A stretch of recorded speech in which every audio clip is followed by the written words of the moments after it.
দৈনন্দিন জীবনে আমরা এমন অনেক কাজ করে থাকি যার কারণে আমাদের লো ব্যাক পেন বা কোমরে ব্যথা হওয়ার সম্ভাবনা অনেকটা বেড়ে যায়। তো আজ আমরা সেই বিষয়ে কথা বলবো যে আমাদের জীবনে কিভাবে এই ছোট ছোট পরিবর্তনগুলো আনলে আমাদের এই কোমরে ব্যথা বা লো ব্যাক পেন হওয়ার সম্ভাবনা কিছুটা হলেও কমিয়ে আনা যায়। নমস্কার, আমার নাম ডক্টর অঞ্জন নস্কর, আর আজকে আমরা কথা বলবো কোমরের ব্যথা সম্বন্ধে।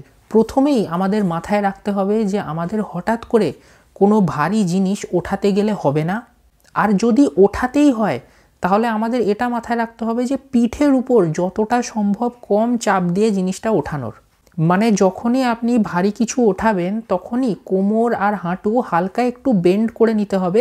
বেন্ড করে নিয়ে জিনিসটা তুললে তখন কোমরের উপর একটু হলেও প্রেশারটা কম পড়বে। দ্বিতীয়, আমাদের মনে রাখতে হবে ঘুমানোর সময় পেটের উপর ভর দিয়ে ঘুমালে হবে না। সবসময় যতটা সম্ভব পিঠের উপর ভর দিয়ে ঘুমানোর, বা আপনি ডান দিক বা বাম দিকে ঘুরেও ঘুমাতে পারেন। 3 নম্বর হচ্ছে জুতো কেনার সময় এটা আমাদের মাথায় রাখতে হবে যে হাই হিল জুতো যতটা সম্ভব কম ব্যবহার করা যায়।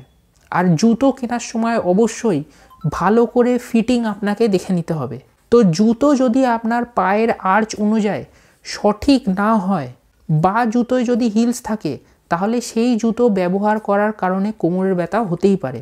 এবারে 4 নম্বর হচ্ছে আপনাকে এটা মাথায় রাখতে হবে যখনই আপনি কোনো কাজ বসে করছেন তখন যেন আপনার পিঠের স্পাইন স্ট্রেট থাকে, যেন স্পাইন ঝুঁকে না থাকে।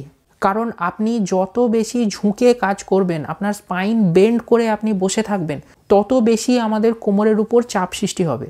এবারে 5 নম্বর কারণ যেটার কারণে আমাদের কোমরের ব্যথা বা লো ব্যাক পেন হয়ে থাকে সেটা হচ্ছে বয়স বাড়ার কারণে।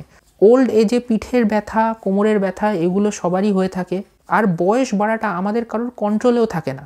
তবে বয়স বাড়ার সাথে সাথে আমরা যদি লাইট এক্সারসাইজেস করতে থাকি, জয়েন্টে যদি কন্টিনিউয়াস এক্সারসাইজের কারণে একটু স্ট্রেচিং হতে থাকে, তাহলে বয়সকালে কোমরের ব্যথা বা লো ব্যাক পেন হওয়ার সমস্যা অনেকটাই কম থাকে। আর সবার শেষে 6 নম্বর হচ্ছে কারোর যদি অ্যাক্সিডেন্ট হয় বা কোথাও পড়ে যাওয়ার কারণে যদি আঘাত লাগে তাহলে কোমরে ব্যথা বা লো ব্যাক পেন হতে পারে।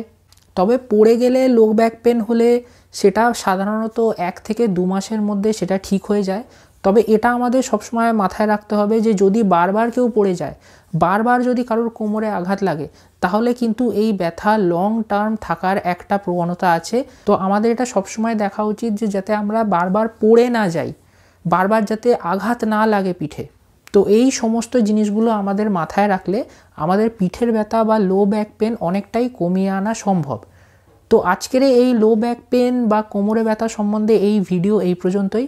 এই ভিডিও সম্বন্ধে আপনার কি মতামত আপনি কমেন্টের মাধ্যমে জানাতে পারেন। এই ভিডিওটা যদি আপনার ভালো লেগে থাকে তাহলে একটি লাইক এবং সাবস্ক্রাইব করে দিতে পারেন। ধন্যবাদ।